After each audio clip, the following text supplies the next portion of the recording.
अब बच्चे आ जाओ नोट नंबर 4 में। नोट नंबर 4 को थोड़ा ध्यान से देखो, ये थोड़ा सा कंफ्यूजिंग है।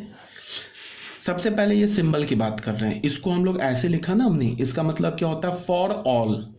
ई को कैपिटल ई को पलट के लिख दिया, इसका क्या मतलब होता है देयर एग्जिस्ट।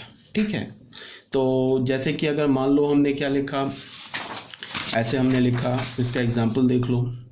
जैसे हमने लिखा कि there exist x such that, there exist as x such that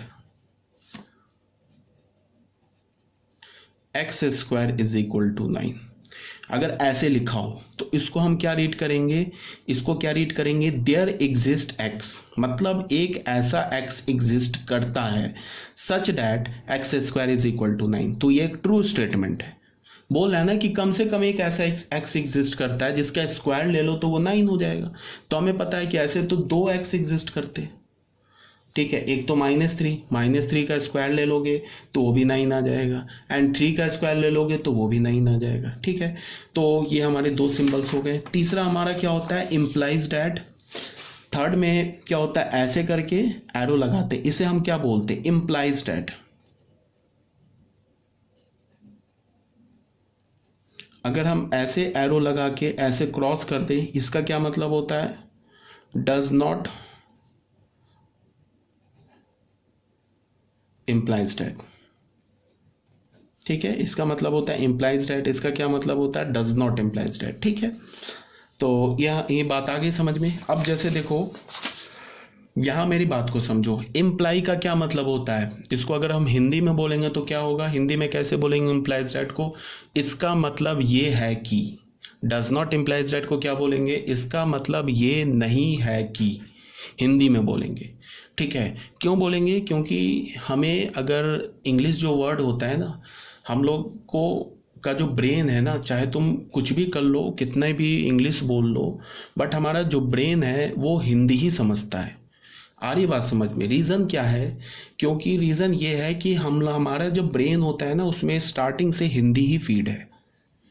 अब तुमको अजीब लगेगा कि ये पता नहीं सर क्या बोल रहे हैं। देखो होता क्या है, जो मदर लैंग्वेज होती है ना, मदर लैंग्वेज, वो चाहे तुम कुछ भी कर लो, जैसे तुम एक नया लैपटॉप खरीदते हो ना, तो लैपटॉप में जो फर्स्ट सॉफ्टवेयर होता है ना, उसका जो हार्ड डिस्क होता है, जैसे कि तुम्हारा मदरबोर्ड होता है, हार्ड डिस्क प्रोसेसर होता है, वो जो पहली बार प्रोसेसर और हार्ड डिस्क लगता है ना, वो उस लैपटॉप के लिए लाइफ टाइम काम आता है। मतलब क्या है, जो मदरबोर्ड होता है, उस मदरबोर्ड में तुम नया नया सॉफ्टवेयर डालते जाओ तो सबको रीड करेगा। उसी तरह से हम जितने लैंग्वेज सीखेंगे सारा लैंग्वेज हम समझ लेंगे, बट जो उसमें स्टार्टिंग का जो सॉफ्टवेयर होता है वही उसका ओरिजिनल सॉफ्टवेयर होता है। मीन्स क्या है कि हिंदी में अगर आप इंग्लिश बोलो ठीक है, बट हिंदी में अगर उसको तुम ट्रांसलेट करोगे ना तो एक अच्छी अंडरस्टैंडिंग हो जाती है।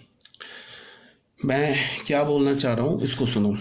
इसको मैं क्या बोलूँगा, इसका मतलब ये है कि, इसको मैं क्या बोलूँगा, इसका मतलब ये नहीं है कि।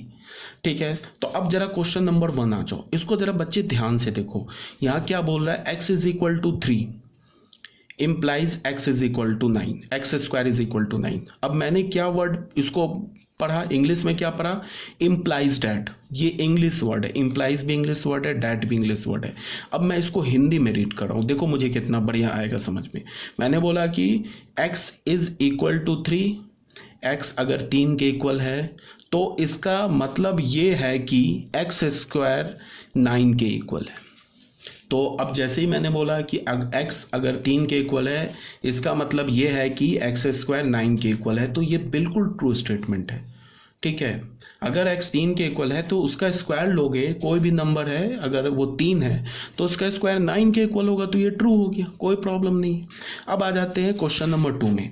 यहाँ क्या बोल रहा है, x square is equal to 9 implies that x is equal to 3। Implies that को मैं हिंदी में पढ़ता हूँ। यहाँ क्या मैंने बोला, एक्स स्क्वायर अगर 9 के इक्वल है, इसका मतलब ये है कि x इज इक्वल टू 3। यहाँ गड़बड़ है। क्यों गड़बड़ है, क्योंकि क्या ये बोल रहा है कि अगर x का स्क्वायर 9 है तो इसका ये मतलब है कि x 3 के इक्वल है, बट वो x तो -3 के भी इक्वल हो सकता है। ये थोड़े ना मतलब है कि वो 3 के इक्वल है, वो -3 के भी इक्वल हो सकता है। इसका क्या मतलब है कि ये जो स्टेटमेंट है ये एक फॉल्स स्टेटमेंट है। बच्चे आ रहे समझ में क्या बोल रहा हूँ? ये स्टेटमेंट कैसा है? एक फॉल्स स्टेटमेंट है। अब आ जाओ क्वेश्चन नंबर 3 में। इसमें क्या बोल रहा है? x² is equal to 9 implies that x is not equal to 3। तो ये भी बच्चे फॉल्स स्टेटमेंट है। अब जरा सुनो ध्यान से, ये क्या बोल रहा है? ये क्यों ट्रू हो गया, ये क्यों फॉल्स हो गया, ये क्यों फॉल्स हो गया, इसको तुम समझो। ये दोनों के पीछे रीजन क्या है?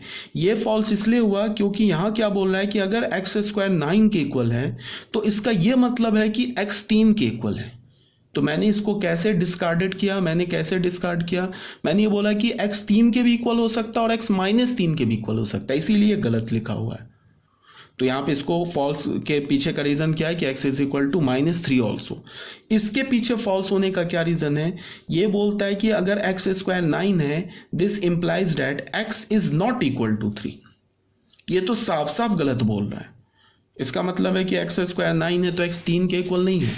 तो ये तो साफ साफ गलत है, बिकॉज x 3 के भी इक्वल है और x -3 के भी इक्वल है। ये तो मना कर रहा है कि x 3 के इक्वल नहीं है।